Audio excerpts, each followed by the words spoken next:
theology, all things theology. We chop it up properly, without an apology. Gotta give doxology to God hollow, because this is how we do it at All Things Theology.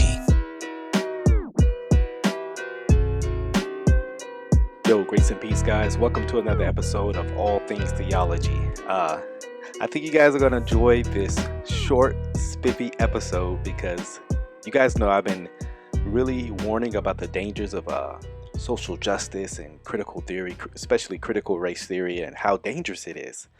Well, it seems that many people are trying to be consistent with it. There was a professor who was quoting another professor arguing that white people should actually commit suicide, right? Because if his argument goes such as this: if whiteness and racism is the air that we breathe, i.e. white people, the only way to get rid of it is that you get rid of whites, and therefore white should commit suicide. You guys think I'm joking? Let me play the video. He made the assertion that white people should commit suicide as an ethical act. And here's a quote from him directly. "The reality in South Africa today is that most white people spend their whole lives only engaging Black South Africans in subservient positions. My question is then, how can a person not be racist if that's the way they live their lives? The only way then for white people to become part of Africa is not to exist as white people anymore. If the goal is to dismantle white supremacy, and white supremacy is white culture, then the goal has to be to dismantle white culture and ultimately white people themselves.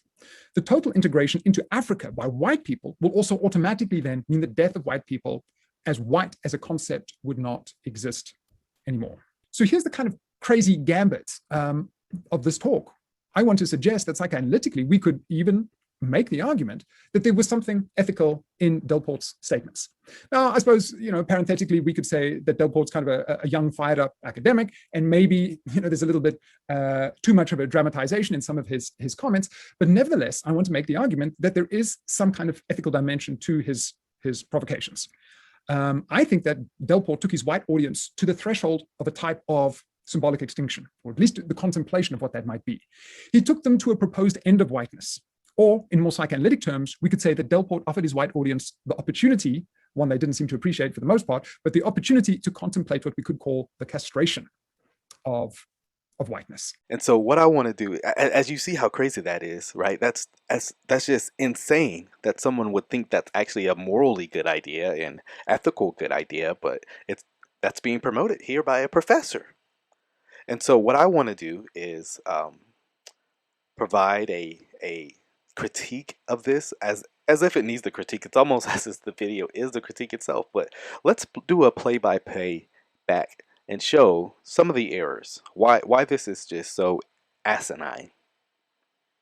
The assertion that white people should commit suicide as an ethical act. And here's a quote from him directly. "The reality in South Africa today is that most white people spend their whole lives only engaging Black South Africans in subservient positions."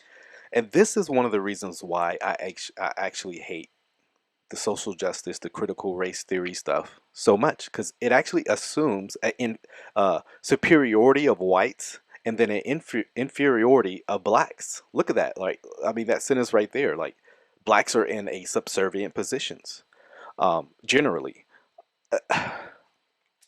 That's just so disgusting to me that that it's already assumed, right?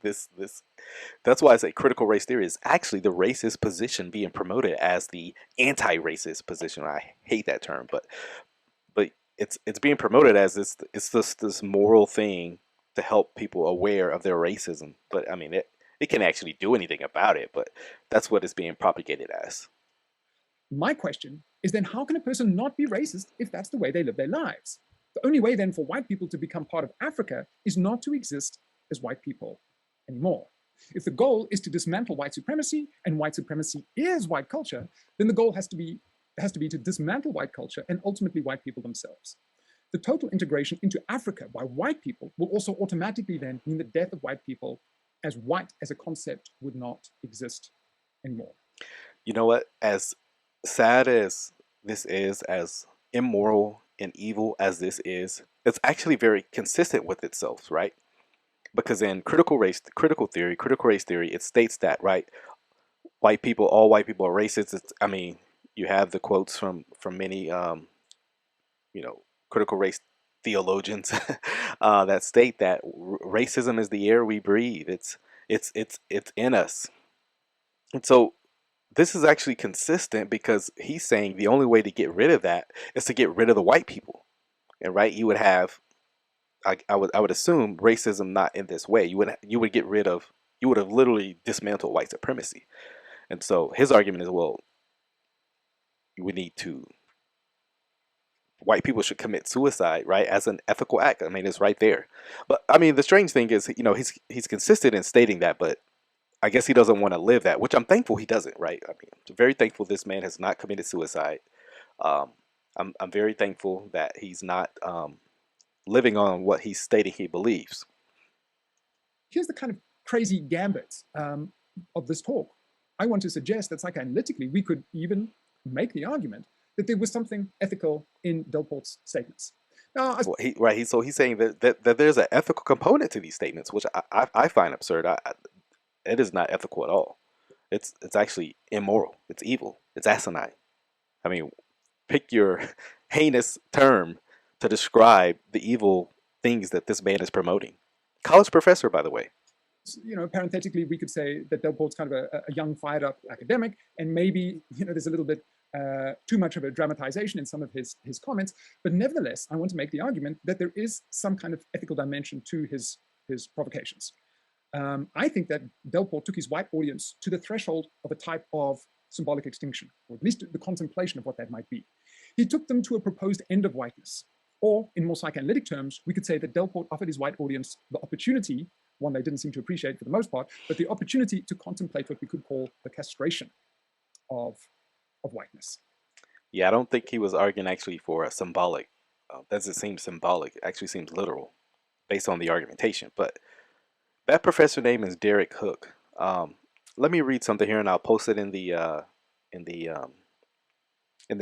description if you want to look along with. So Derek Hook is a professor at Pittsburgh, Pennsylvania College, right? So this stuff is happening in America. So a lot of people, oh, that's not happening in institutions or in universities. It's just legal theory, and no, this guys, it's happening in universities. If you guys would wake up for a second and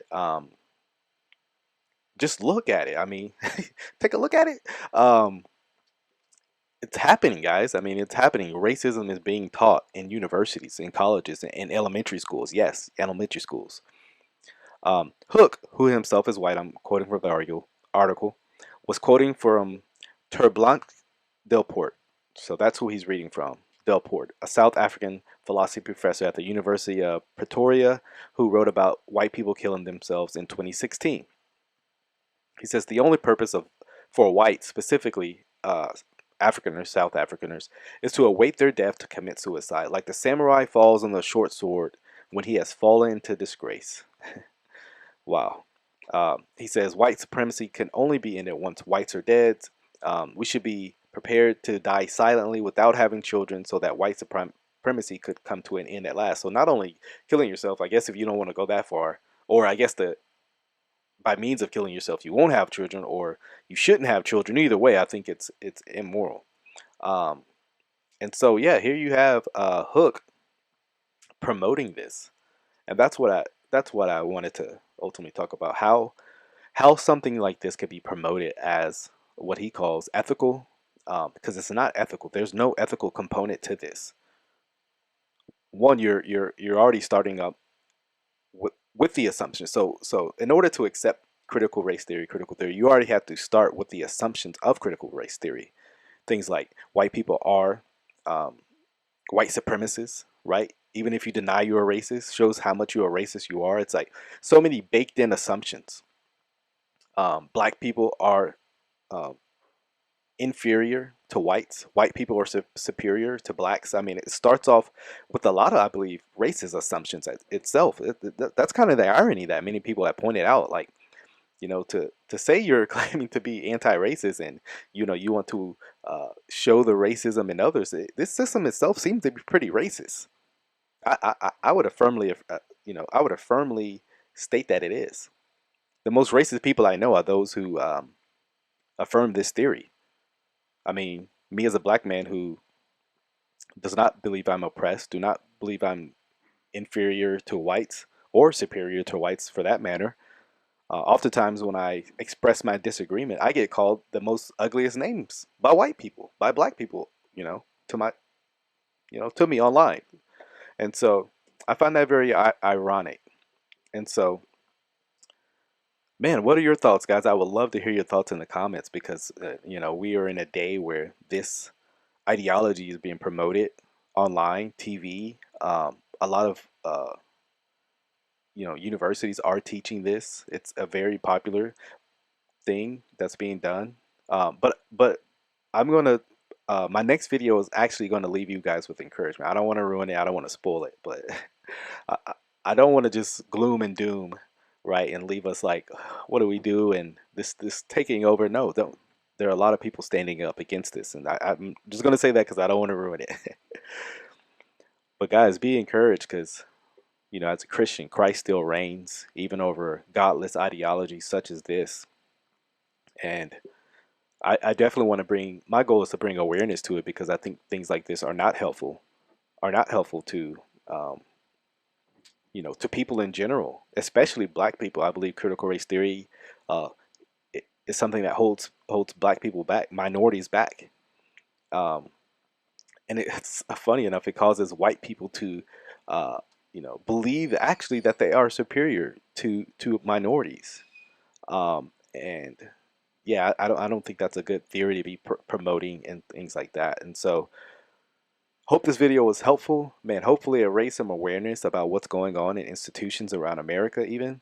Um, and this stuff is not fringe, guys. This is not fringe stuff going on in universities. Like I said, I definitely want to bring more awareness to it and show that it's not fringe. This is, going. It's very popular, especially in universities. And guess what? Universities hire they come out of universities, people get inculcated with this ideology. They go to the high schools, right? And the high schools pass it on to the middle schools, and the middle schools pass it on to the elementary. So you see what I'm saying? This all stuff gets passed down from the universities. And so another argument for homeschool. But so I hope, if you are going to universities, if you are in these, in schooling or involved in some kind of arena of that atmosphere, that you're at least aware of what's going on. And so that like I said, that's my main point: being aware and being able to know how to address these things. And so hope this video was helpful. Again, please subscribe, please give this video a like, drop a comment, subscribe to the podcast All Things Theology. Until next time, guys, grace and peace.